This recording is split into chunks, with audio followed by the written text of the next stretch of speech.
Treatment of people in the Superdome after Hurricane Katrina. Introduction. Hurricane Katrina happened in late August of 2005. It resulted in the deaths of more than 1,800 people and has been claimed as one of the most costly storms in history. By September 1st, an estimated 30,000 people were seeking shelter in the Superdome. Overview. We will be discussing the treatment of people within the Superdome during those days after the storm. Many factors led to the mistreatment, and many factors showed the systemic failures in storm preparedness and response. I plan to go in depth about these problems and what may have caused them. Overcrowding was one of the first issues. 30,000 people is the number of people seeking shelter in the Superdome. The Superdome was being used for medical patients who were seeking refuge. The Superdome in the past had been used for emergencies as a safe ground for residents. According to Doug Thornton, the general manager of the Superdome since 1997, the office of Mayor Ray Nagin called the morning of the storm asking for them to open the Superdome for medical patients and the residents that were left. At this point, most of the staff had already evacuated due to the mandatory evacuation.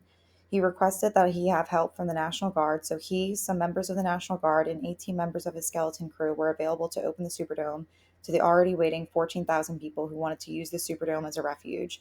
Not everyone in the city was able to evacuate due to either resources needed to evacuate or the lateness of the evacuation call. So the remainder of the citizens knew that they would come to the Superdome as a safe space. While this was all happening, the National Guard headquarters had flooded, so all the National Guard was also using the Superdome as their temporary headquarters. Lack of resources. There were a lot of supply failures during the time of Katrina, and getting resources to the people who had stayed were left in the Superdome. Some emergency supplies were prepositioned before the storm, but there was nowhere near enough.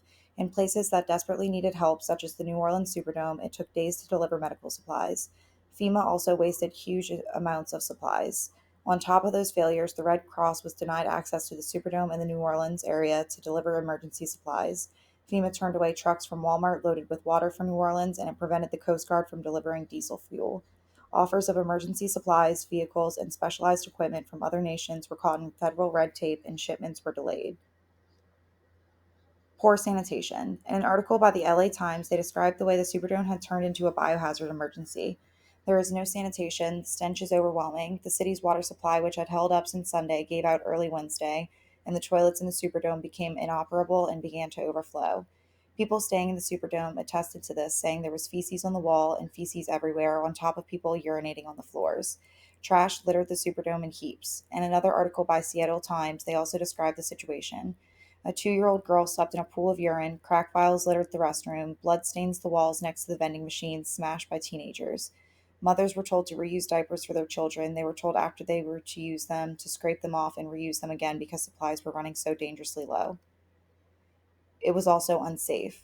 Crime ran rapid during the time that everyone was trapped in the Superdome. There were reports of rape, theft, murder, and suicides. According to some articles, the makeshift jailhouse they used in the Superdome was overflowing with people who had committed crimes.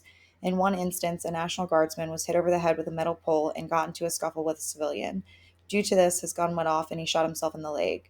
There was another instance of a man jumping from 50 feet high, ultimately killing himself because he had nothing left to live for. One of the rapes reported was done to a young child. These reports show the violence and disarray that the Superdome was under during this time. Lack of communication.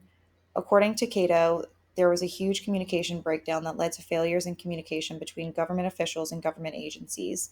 The House report found that there was a complete breakdown in communications that paralyzed command and control and made situational awareness murky at best.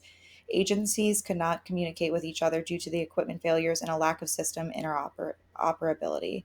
These problems occurred despite the fact that FEMA and predecessor agencies have been given grants to state and local governments for emergency communication systems since the beginning of the Cold War. Delayed rescue. There was a struggle to determine who was in charge during this time, so rescue took days to coordinate, meaning residents were sitting in the Superdome and Convention Center for days with low resources to keep them going. It took 6 long days to get residents out via buses. The buses took them to the Houston Astrodome. Conclusion. Federal failures. The federal government's response was criticized for being slow and disorganized. It took too long for them to get help for the people who needed it the most, leaving many stranded and suffering longer than they should have. It was a big mess up that showed how important it is for the government to be ready for emergencies and to respond quickly and effectively when they happen. What could have gone better? The previous year, they had done a simulation of a hurricane that was similar caliber of a Katrina.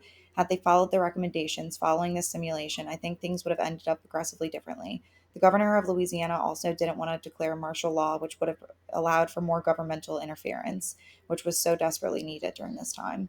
Finally, if FINA had accepted help from other agencies offering aid and resources, I think people would have had more humane experiences in the Superdome.